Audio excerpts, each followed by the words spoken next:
This is Sportscentre. Hey, I'm Luca Cairns, filling in for Marissa Roberto. It's game day for Canada once again at the World Juniors in Mini.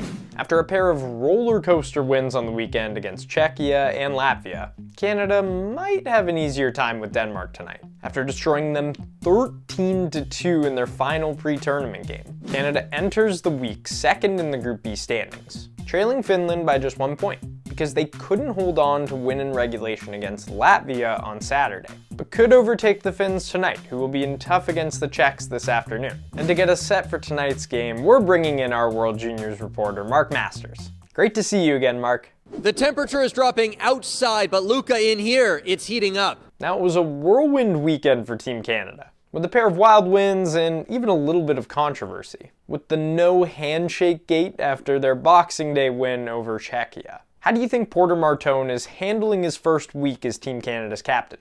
Yeah, Porter Martone admitting that wasn't the best first game for him as captain. He's apologized for crossing the red line and bumping a Czech player during warm-ups. He's apologized for the unsportsmanlike conduct penalty, and he's even taken responsibility for Canada leaving the ice without shaking hands with the Czechs. But he said today he's ready to turn the page. He's learned from that. It's not going to happen again. He wants to focus on his game. He's got just 1 point in the tournament, and that was the empty net goal against Czechia. He knows he has another level to get to. Luca, he told me today he wants to be more dominant. Denmark is the only team without a point in Group B, and Canada dominated them in pre-tournament action. Are you expecting more of the same tonight? Canada beat Denmark 13-2 last week, but Coach Dale Hunter says the Danes are playing a tighter brand of hockey now that the tournament has started. I'm not sensing any overconfidence. Canada 2-0 in this tournament, but no one was particularly satisfied with how they played against the Latvians. Defenseman Keishawn Aitchison says they know they have another level to get to when it comes to their work ethic. Thanks again for joining us, Mark. Enjoy the game tonight.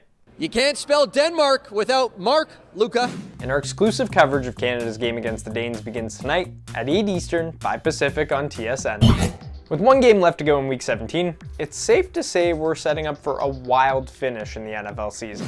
4 of 8 division titles are still up for grabs, including 2 win-in-your-in showdowns on tap for Week 18. Let's dive in. Allen looking to throw, pressure throws, incomplete!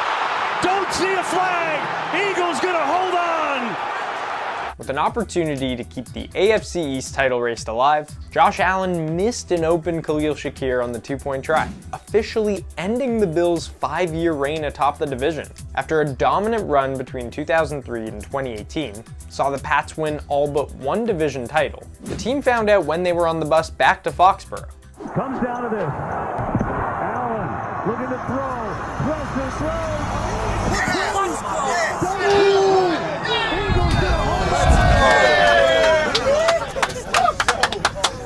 What a cool way to find out you've won a division title, especially for a young team like that that's still kind of learning and growing together. Being all together in the same place has a different feeling than just maybe being at home watching and reacting like that. Meanwhile, Jalen Hurts moves to an incredible 7-0 against Allen, Mahomes, Lamar, and Joe Burrow, since narrowly losing to the Chiefs in Super Bowl 57. Could the Eagles put together a solid title defense come playoff time? And while the Patriots' division is secured, they now turn their attention to the AFC's #1 seed, but they'll need some help. The Pats lost to the Raiders in Week 1, has snowballed into a Denver Broncos common opponents tiebreaker situation, meaning the Broncos could secure a top spot with a Week 18 win over the Chargers. If the Broncos lose, the Pats are next in line to win their way into a spot. If both of them lose, the Jags could complete an unlikely run to the #1 seed. In the NFC, the race for the #1 seed is a little more simple. After an absolutely wild Sunday night win for San Fran, Seahawks and Niners are set to go head-to-head for top spot. This is one of 3 Week 18 games with direct playoff consequences for both sides, as the Steelers and Ravens are set to battle for the AFC North and final AFC playoff spot, while the Panthers and Bucks will do the same for the NFC South and final playoff spot in the conference. The Rams will look to improve their playoff seeding tonight against the Falcons, and while the #1 spot is no longer achievable for them, they're still considered Super Bowl favorites based on FanDuel's odds. Heading into Week 18, the Packers are the only playoff team with nothing to play for. So to recap, NFL script deniers are in shambles this season. And you can catch the final game of Week 17 tonight, as the Rams visit the Falcons at 8 Eastern, 5 Pacific on CTV and TSN. Time now for my favorite segment, and yours, Why We Love Sports Today. Why we love sports today. The third annual Pop-Tarts Bowl was held this weekend and saw BYU mount a furious fourth quarter comeback, scoring 15 unanswered points to win 25-21. But as per usual, the mascots and pageantry were absolutely unhinged, with some new costumes and flavors stealing the show.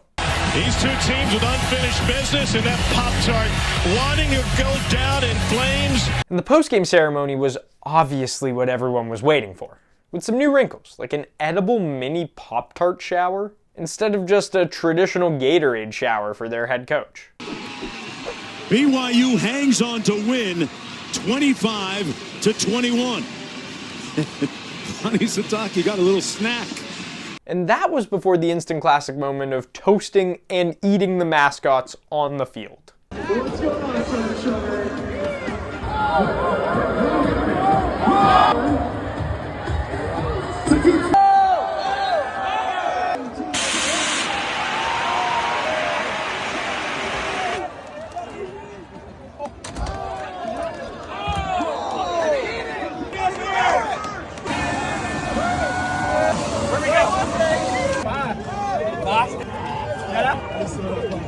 It was good. I was low-key skeptical about it, but strawberry, it was good. I think more championship celebrations should involve food in some way, shape, or form because it looks enjoyable.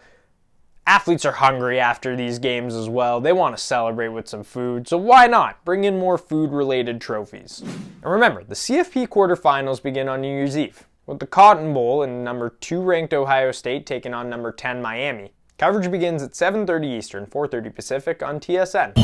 It's a much busier Monday than usual across the NHL, with 22 teams in action, including 5 of the 7 Canadian teams. We're going to focus on a crucial clash in Winnipeg, where the slumping Jets are hosting the high-octane Oilers. Now, the Oilers did just lose the second game of a home-and-home with the rival Flames, but they've still been rolling since their mediocre start to the season. Edmonton's won 8 of its last 12, and jumped into 3rd in the Pacific, and they've been fueled by an absolutely possessed Connor McDavid, who has points in all 12 of those contests we just mentioned. 32 points in those 12 games to be precise. And he's blown past Nathan MacKinnon in the Art Ross race. In fact, McDavid's on pace to score 50 goals for just the second time in his career, and to rack up his most points since his career highs in 2022-2023. Meanwhile, it's been the complete opposite in the pen, as the Jets are in free fall with just 3 wins in their last 17 games. They're just 1 point out of the basement in the Western Conference, and 5 points back of the final wildcard spot,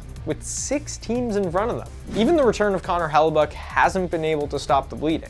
He's started all 6 games since returning from knee surgery, and he's only managed 1 win with a save percentage under .900. If Winnipeg's going to right the ship, a win against McDavid and the white-hot Oilers is just what they need. That's all for me today. We'll be right back here tomorrow at 3 Eastern, noon Pacific. Enjoy the World Juniors!